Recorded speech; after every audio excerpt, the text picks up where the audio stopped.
update ng bayan. Maasahan anumang panahon.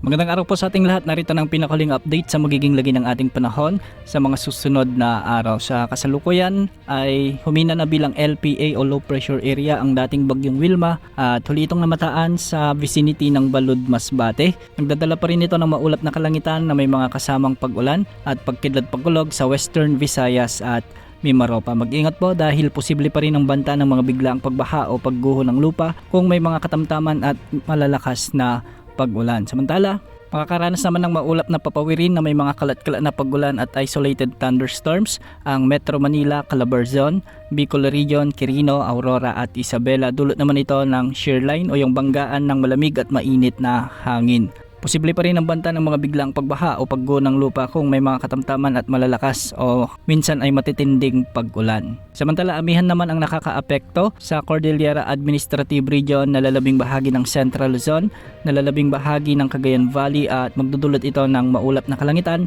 na may mga kasamang pag-ulan. Hindi rin inaalis ang banta ng mga biglaang pagbaha o pagguho ng lupa kung may mga katamtaman hanggang sa malalakas na pag-ulan. Amihan din ang magdadala ng bahagyang maulap hanggang sa maulap na kalangitan na may mga isolated light rains o kalat-kalat na mahinang pag-ulan sa buong Ilocos Region. Sa nalalabing bahagi ng Visayas at sa buong Mindanao, asahan din ang bahagyang maulap hanggang sa maulap na kalangitan na may mga isolated rain showers and thunderstorms, dulot ito ng mga localized thunderstorms. Samantala, matataas na pag-alon pa rin ang inaasahan sa silangang baybayin ng Luzon, dulot ito ng amihan at ng shear line, posibleng umabot hanggang 4.5 meters. Sa silangang baybayin naman ng Visayas at nalalabing baybayin ng Luzon, posible ang mga pag-alon hanggang 3.1 meters. 2.5 meters naman ang inaasahan sa nalalabing baybayin ng Visayas at sa kanlurang baybayin ng Mindanao.